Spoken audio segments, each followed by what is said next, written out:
Diamond হারবারের হরিণডাঙ্গার বাসিন্দা আলপনা মণ্ডল সেবাশ্রয়ে গিয়ে ডায়াগনস্টিক পরীক্ষা করেছিলেন, কিন্তু তারপর কি কি টেস্ট হয়েছিল? ওই থাইরয়েড, সুগার রিপোর্ট করিয়েছিলাম, কিন্তু আমার রিপোর্ট দেয়নি।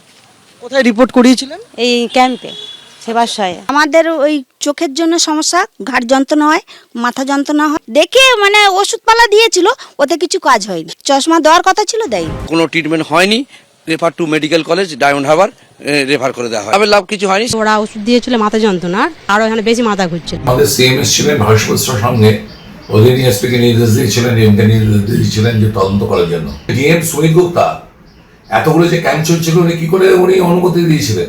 উনি যদি অফিসিয়াল অনুমতি না দেন, তাহলে ওনার নজরের মধ্যে এত লক্ষ লক্ষ লোক ক্যাম্পে গিয়েছিল, তো উনি কি তার জন্য স্টেপ নিয়েছিলেন? ওনার এই জেলার মধ্যে কি করে ইউএসজি মেশিন ওই ক্যাম্পের মধ্যে ঢুকে তার সেগুলো কি কাজে ব্যবহৃত হয়েছিল? এই প্রক্রিয়ার সঙ্গে যারা যারা যুক্ত ছিলেন, যারা চিকিৎসকদের নিয়ে যাওয়ার আয়োজন করেছিলেন, তিনি হচ্ছেন সাংসদ হতে পারেন, কোনো রাজনৈতিক ব্যক্তিত্ব হতে পারেন, তিনি সরকারি কোনো আধিকারিক হতে পারেন, এদের সবাইকার ভূমিকাগুলিকে তদন্ত করে দেখে উপযুক্ত ব্যবস্থা আমাদের রাজ্যের পুলিশ, সাধারণ প্রশাসন এবং স্বাস্থ্য প্রশাসন নেবেন। আমাদের সংগঠনের পক্ষ থেকে এই আশা আমরা রাখছি। শীঘ্রই ওনাকে শ্রীঘরে পাঠানো হবে। আগাম গারদ শুভেচ্ছা জানিয়ে রাখছি। সেবাশ্রয় ব্যাপারটা আমি কোনোদিনই জানি না, আজও জানি না, আমি বলতে পারবো না। সেবাশ্রয়ে যা যা মেশিন লেগেছিল, যে ডাক্তার এসেছিল, কোনোটাই সঠিক নয়। মেশিন বাইরে নিয়ে যাওয়ার কোনো লাইসেন্স ছিল কিনা? নর্মালি আলট্রাসোনোগ্রাফি মেশিন বাইরে নিয়ে যাওয়া হয় না। দেখতে হবে সব কাগজপত্র ঠিক আছে কিনা।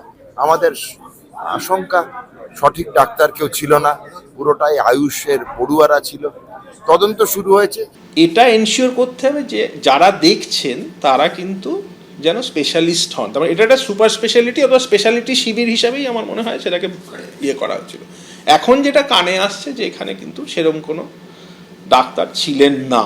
এবার সেটা যদি হয়ে থাকে, যে মানুষটি বিশ্বাস করে ওখানে গেছিলেন তিনি নিশ্চয়ই প্রতারিত হয়েছেন। এর সাথে কোনো ফাইন্যান্সিয়াল ট্রানজাকশনস জড়িত আছে কি না, তার পরবর্তী চিকিৎসা, ধরুন কেউ একটা প্রেসক্রাইব করেছেন, তার একটা অপারেশন লাগবে, তাহলে সেটা কোনভাবে করা হয়েছে, আদৌ সেটা করা হয়েছে কি না, এটা নিয়ে একটা প্রশ্ন থেকেই যাচ্ছে।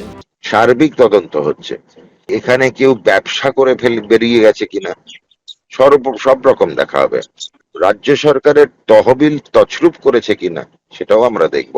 স্বাস্থ্য সাথীর বেআইনি উপযোগ করা হয়েছে কিনা সেটাও আমরা দেখব। কোন চিকিৎসক, কোন প্রশাসক এর মধ্যে ছিলেন তাদেরকে খুঁজে বার করা হবে। এবিপি আনন্দ, এগিয়ে থাকে, এগিয়ে রাখে।